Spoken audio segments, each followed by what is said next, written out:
ఓం నమ శివాయ. అందరికీ నమస్కారం అండి.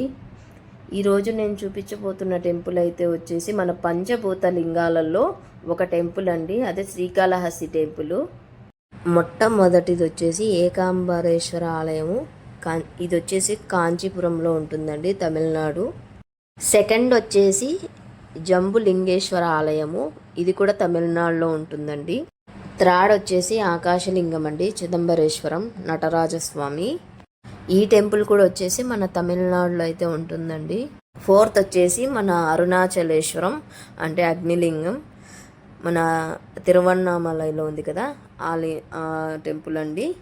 ఫిఫ్త్ వచ్చి వాయులింగం అండి, శ్రీకాళహస్తి. అదే ఇప్పుడు నేను చూపించబోతున్న టెంపుల్ వచ్చేసి ఇదేనండి, వాయులింగేశ్వర ఆలయము, శ్రీకాళహస్తి అనమాట. మన తిరుపతికి దగ్గరలో అయితే ఉంటుంది.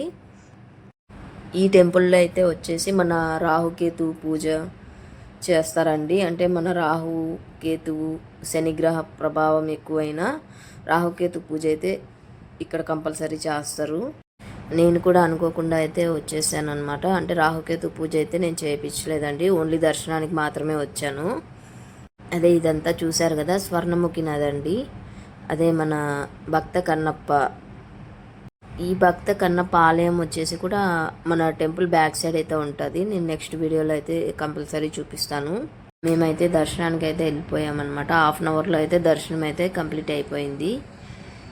ఇక్కడైతే స్వామివారు శ్రీకాళహస్తీశ్వరుడుగా, అమ్మవారు వచ్చేసి జ్ఞాన ప్రసూనాంబికగా కొలువై ఉన్నారు. ఇక్కడ ఎవరికైతే రాహుకేతు సమస్యలతో కానీ శని ప్రభావంతో కానీ బాధపడుతున్నారో మన అమ్మవారు నాగవడ్డానం దర్శనం చేసుకుంటే ఎలాంటి శనిగ్రహాలున్నా సర్పదోషాలున్నా తొలగిపోతాయండి.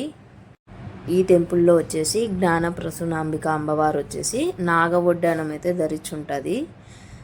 ఎప్పుడైనా వెళ్ళినప్పుడు మీరు కూడా గమనించండి, ఆ నాగవడ్డానం వైపు చూడండి. మీకు ఏదైనా శని ప్రభావం ఉన్నా రాహుకేతు సమస్యలున్నా కొద్దిగా గ్రహాలు అనేది శాంతి పడతాయి. ఈ వీడియో కనుక మీకు నచ్చినట్టయితే లైక్ చేయండి, నా ఛానల్ని సబ్స్క్రైబ్ చేయండి. నెక్స్ట్ వీడియోలో మళ్ళీ కలుద్దాం.